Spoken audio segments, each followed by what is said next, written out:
హీరోలతో సమానంగా రెమ్యునరేషన్ తీసుకున్న ఏకైక హీరోయిన్ విజయశాంతి. లేడీ ఓరియంటెడ్ సినిమాలు ఎక్కువగా తీస్తూ తన సినిమాలకు తానే లేడీ హీరోగా మారిపోయారు. అనతి కాలంలోనే విజయశాంతి లేడీ సూపర్ స్టార్ గా మంచి పేరు తెచ్చుకున్నారు. 90వ దశకంలో విజయశాంతి బాలకృష్ణ కాంబోకు హిట్ పే టాక్ ఉండేది. వీరిద్దరూ కలిస్తే బొమ్మ బ్లాక్ బస్టరే. అయితే చాలా సంవత్సరాలుగా ఈ హిట్ పేర్ కలిసి నటించడం లేదు. మరి ఈ గ్యాప్ కు కారణం ఏమై ఉంటుందా అని సినీ వర్గాల్లో, సినీ అభిమానుల్లో చాలా చర్చలు, గుసగుసలు వినిపించాయి, ఇంకా వినిపిస్తూనే ఉన్నాయి. ఈ రూమర్స్ అన్నిటికీ చెక్ పెడుతూ ఎట్టకేలకు రాములమ్మ నోరు విప్పింది. బాలయ్యతో వచ్చిన గ్యాప్ గురించి స్పందించింది. మరి విజయశాంతి ఏం చెప్పారో తెలుసుకోవాలి అంటే వాచ్ ది స్టోరీ.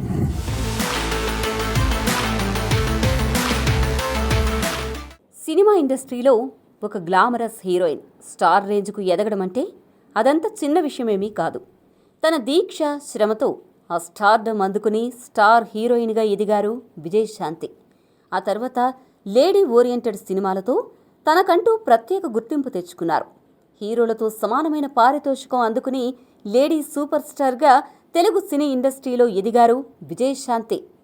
ఒకప్పుడు గ్లామరస్ హీరోయిన్గా నాటి ఎందరో స్టార్ హీరోల సరసన నటించి సక్సెస్ఫుల్ హీరోయిన్గా తనదైన ముద్ర వేసిన విజయశాంతి కాలక్రమేణా తెలుగు సినీ ఇండస్ట్రీలో లేడీ హీరోగా మారిపోయారు. అయితే వెండితెరపై బాలకృష్ణ, విజయశాంతి జోడీకి ఒక ప్రత్యేక ఫ్యాన్ బేస్ ఉంది. వీళ్ళిద్దరూ ఎవర్ గ్రీన్ హిట్ పేర్గా తెలుగు ప్రేక్షకుల గుండెల్లో నిలిచిపోయారు.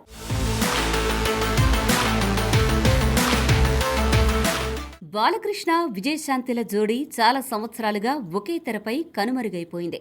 ఈ ఇద్దరి మధ్య మనస్పర్ధలు ఉన్నాయని, అందుకే కలిసి సినిమాలు చేయడం లేదు అని సినీ వర్గాల్లో, అభిమానుల్లో చాలా గాసిప్స్ నడిచాయి.